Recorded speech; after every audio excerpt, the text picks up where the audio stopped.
Welcome to lesson 20. Today I want to talk about working with end grain. So if you've been doing some turning and just fairly new to it, you may have been doing mostly what we call spindle work, side grain, where we've been cutting across the wood fibers this way. Or you may have done some bowls, in which case we're still cutting across the wood fibers. And what I mean by that is, as I cut here, the fibers below support the cut. And we're cutting the sides, and that's why we get these nice long curls and no sawdust. But I want to introduce you to something that may be new to you, or if you've been turning for a while, it may just be reviewed. But when we do a hollow vessel, whether it's a goblet, like this, spindle work. But this is end grain work, cutting into the end of the fiber. The other thing, boxes, same idea. I have end grain cutting to do in the base and into the lid. Side grain here, going straight in here. And then of course again we advance to maybe hollow vessels, in which case not only am I working into the end grain, but I'm cutting in such a way that we call it blind turning. I can't see where my finger is or where the cutter is when I'm doing this work. So there's some other techniques that get involved when we're doing hollow vessels, but I'm more interested in just talking about grain alignment today. Just a short one about that. So if this is a vessel I'm going to work on, I've got to try to cut downhill to the grain this direction. And if I'm starting using a shallow fluted gouge, I can do some of it, but you can see that I'm limited in how far I can go because my handle is going to interfere. I'd love to be able to cut on the bevel here. Oh yeah, that's not doable at all. So I've got to find new ways to cut. This works okay for a little bit, for things that are really shallow, but we need other kinds of tools. And for me to cut like this, I need to have access from the center. So when we start a project like this, we step in front of it for a second. We need to create a hole in the middle so I can make these cuts this direction and over here this direction, but I got to do it from the center. So one of the easiest ways to do that is to grab myself a great big drill bit. That's a pretty big one. Come in here and drill a hole, not quite to the bottom, well, let's say 80–90% of the way to the total bottom. That gives me access to be able to get my tool in here and begin to start making these cuts. Still, downhill to the grain if I can. Well, I showed you the spindle gouge works for part of it, but not for all of it. So I want to show you some of the other tools, and believe it or not, most of the cutters for working end grain are scrapers. Various different types of scrapers. There's a few exceptions, very few. Let me show you one of those exceptions. It's called a hook tool. You can see a closer up video, a picture of this at the very end. This actually has a bevel to it. And I can come in here, back on the other side again. I can rub the bevel on this tool and come all the way down. Well, if it's a little longer, my example here is a little bit oversized, but I can literally rub the bevel coming up and down. This tool has a bevel. It's a tool that's not used very frequently, but those of us who have them and use them find them really convenient to use. There's more than one versions.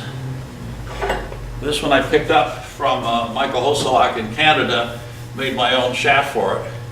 Here's a commercial one, and this is pivotable, so I can pivot it to go in different portions in this oversized vessel I drew here. So that's about the only way I can think of to rub the bevel down inside something like that. Alternatives are various kinds of scrapers, and believe me, there are hundreds of them. And if you get into hollow vessels, especially ones that have a fairly severe curve like this one does, I've got to find ways to get back up under the shoulder and still cut downhill to the grain. Now outside's easy. That's just like a spindle project. But inside's where the difficulty comes. So let me show you some of the options. I'm going to step over to the table where I've laid out lots of different examples of things we could use and show you how we find tools that might fit inside of these different curves. So I'm going to step over behind me and show you some tools. In one of our classes, we do little goblets like this. It's a combination of spindle work, beads and coves, and end grain hollowing. It's our first introduction to working with end grain. It's shallow and it's wide open, and it gives us the opportunity to work with a number of different kind of tools. So to drill this hole in this one, or here's a simpler version of the same thing, we can very easily put our billet in the chuck and come in here and drill with the shallow fluted gouge, keeping it rotated at about a 45-degree angle, pressing, pulling out, pressing, pulling out. And the reason we have to do that is as this edge cuts, the bevel runs into uncut wood, and it doesn't take a very deep cut. So it's a lot of short in and outs. But I hollowed this whole piece out easily with my shallow fluted gouge.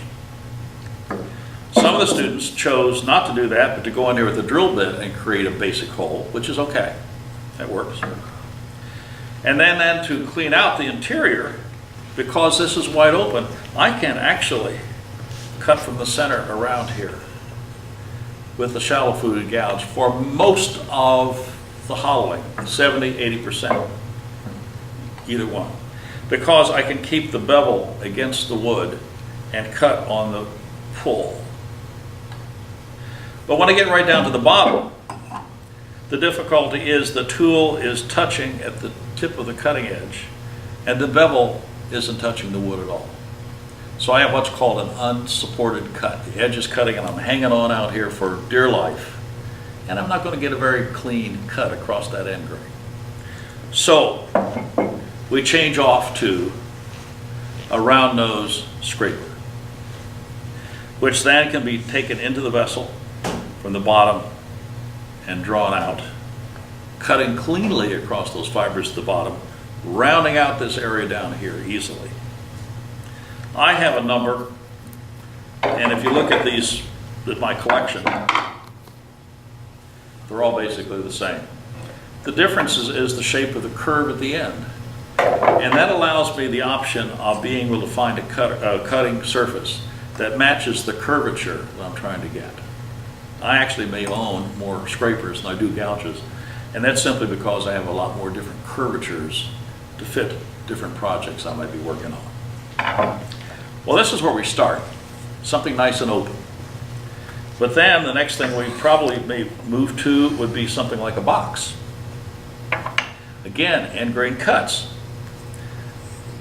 Not quite as open, and it can easily, again, be finished off with our scraper, cutting from the center outward, downhill to the grain, lid, or the body. The problem becomes more complex when I get into what I call as a hollow vessel. As the opening gets smaller and I have deeper cuts to make, I've got two things to deal with. How do I cut back up underneath the shoulder like this? And number two, how do I manage a cutter that I can't see? Well, I'm not going to go into that. That's what's in a class for hollow vessels. But how do I get under that shoulder? I then start using tools that have some bend or shape to them. For instance, tools like this set. This is a miniature version of David Ellsworth's hollowing tools. Here's a round nose cutter, very small. It's not going to take out many chips at a time, so I don't have to fight the tool very much. Straight. Take 80% of the wood out with this. But to get back underneath the shoulder, I need one that will allow me to cut back up into this shoulder area here. These cutters work nicely, but the point of it is, as the wood hits this tip, it's going to want to torque or rotate the tool slightly. So I have to be careful to hold it solidly at center line with the cutter horizontal or even a little bit below horizontal, never above horizontal. That's a catch waiting to happen. So that's one way to get back up underneath. Here's a set of cutters. This set comes in several different configurations and sizes. Straight for cleaning out most of the mass. A slight bent tool. In this case, that one would get underneath the shoulder. But for something with a more severe curve like this piece, I need one that has an even greater bend to it. And this works back up under here. These bent tools have one characteristic that's really important. The cutter is in line with the shaft. That means as this cuts, I don't get this torquing. If I laid it on the tool rest at this point right here, it's going to want to roll every time, so I have to hold it farther back. So cutters that are in line with the shaft will not tend to torque over very much, and that's a good thing. This is one brand. Here's another brand. Same configuration, but it's using, again, a much smaller cutting surface.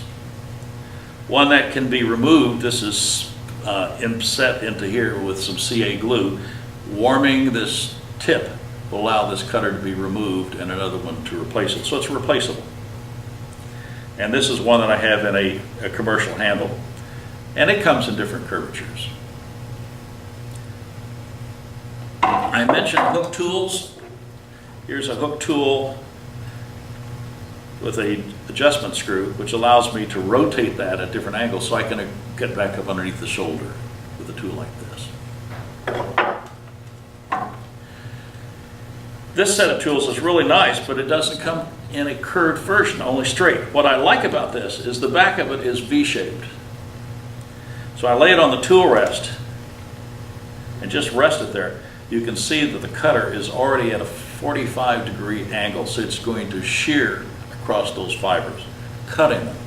That's a carbide cutter, and it can be loosened or rotated so the fresh cutting edge can be presented. And there's different sizes of this tool. But unfortunately, it doesn't allow me to get back underneath these curves very easily. One other thing that happens as we cut, and I go deeper and deeper into a vessel, I reach a place where the tool's hanging over the tool rest so far that the tool itself will begin to vibrate. There's two kinds of vibrations that you can hear. A deep, hollowing, thumping kind of vibration, which is generally the wood flexing under the cut. A high-pitched, screeching type of vibration, which is generally the tool itself vibrating like a banjo string. So, I get vibration. That doesn't make the cut very smooth, and I want to eliminate that. And there's several things I can do. I can increase or decrease the lathe speed, trying to get away from that harmonic spot. I can sharpen the tool, increasing the ability to cut. I can increase or decrease lathe speed or pressure in the cut, trying to, again, to get off that harmonic. But as the tool goes deeper and deeper into a vessel, like this, get down to the bottom of this guy, I have to be hanging over that far. If that tool starts vibrating, one of the things we do is go to larger and larger diameter tools. So those of us who do big hollow forms have bigger, heavier duty boring bars to dampen the tool vibration. Such as this guy. That's a boring bar. That's about 15 pounds of steel.